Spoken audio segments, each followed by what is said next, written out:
السلام علیکم۔ Dream visionary میں خوش آمدید۔ امید کرتی ہوں آپ سب خیریت سے ہوں گے۔ لطیف بھائی مجھ سے 2 برس بڑے تھے۔ یوں تو وہ میری ہر بات مانتے، لیکن جب ماریہ ہمارے گھر کھیلنے آتی تو وہ اس کی طرفداری میں مجھ سے لڑ پڑتے۔ یہ بات مجھے بری لگتی۔ چاہتی تھی کہ بھائی میرا ساتھ دیں، لیکن وہ کبھی ایسا نہ کرتے۔ تب اپنی تایا زاد ماریہ سے مجھے حسد محسوس ہوتا۔ یہ تو خیر بچپن تھا، نہ سمجھی کی عمر تھی۔ جب ہم بڑے ہو گئے تو عقل آ گئی۔ اب میں اپنے بھائی اور ماریہ کے مابین محبت دیکھ کر خوش ہوتی۔ دل سے چاہتی ان کی آپس میں شادی ہو اور یہ ایک ہو جائیں۔ اللہ نے ہماری سن لی۔ والد صاحب نے بڑے بھائی سے ماریہ کا رشتہ مانگ لیا۔ دونوں کی منگنی ہو گئی۔ بچپن کے دن بیت گئے تھے۔ ہم لڑکیوں نے گھر سے نکلنا بند کر دیا تھا، مگر لطیف بھائی تایا کے گھر جاتے تھے۔ جس روز وہ وہاں جاتے ماریہ خوش ہو جاتی۔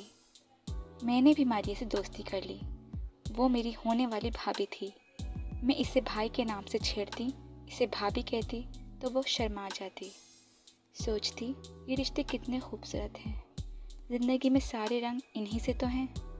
بدقسمتی کا وہ دن یاد ہے جب ایک روز ہماری ایک رشتے کی پھوپھی ملتان سے ملنے آئیں۔ ساتھ ان کا بیٹا آذر بھی تھا، جو کافی خوبصورت اور پرکشش شخصیت کا مالک تھا۔ یہ زمیندار لوگ تھے اور روپے پیسے کی ریل پیل تھی۔ آذر سرخ و سفید رنگت اور شاندار قد و قامت کا مالک تھا، تاہم وہ کم گو اور ضدی قسم کا لڑکا تھا، کچھ مغرور بھی تھا۔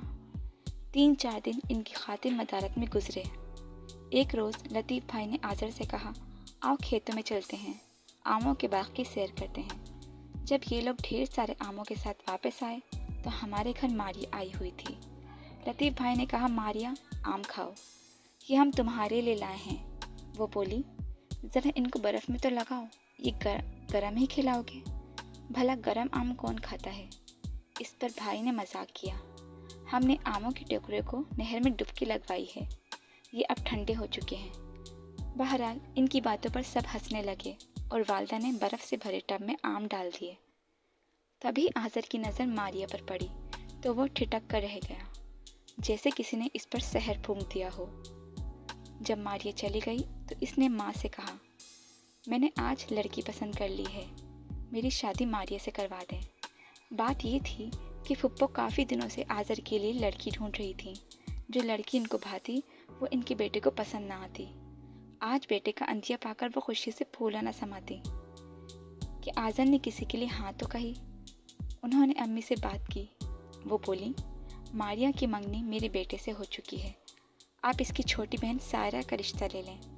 پھپھو نے بیٹے کو بتایا کہ ماریہ کا رشتہ نہیں مل سکتا، اس کی منگنی لطیف سے ہو چکی ہے، اس کی بہن بھی اس جیسی ہے، تم اسے دیکھ لو، تو میں ان کے والدین سے بات کرتی ہوں۔ یہ سنتے ہی آذر بگڑ گیا۔ اس نے کہا، شادی میں ماریہ سے کروں گا۔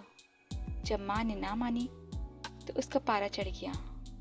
ضدی تو تھا ہی، گھر سے نکل گیا۔ جا کر نہر میں چھلانگ لگا دی۔ وہ تیرنا نہ جانتا تھا۔ وہاں لوگ جمع ہو گئے۔ ان میں سے 2 دیہاتی جو تیرنا جانتے تھے نہر میں کود گئے اور آذر کی جان بچا لی۔ بہرحال وہاں کافی شور شرابہ ہوا۔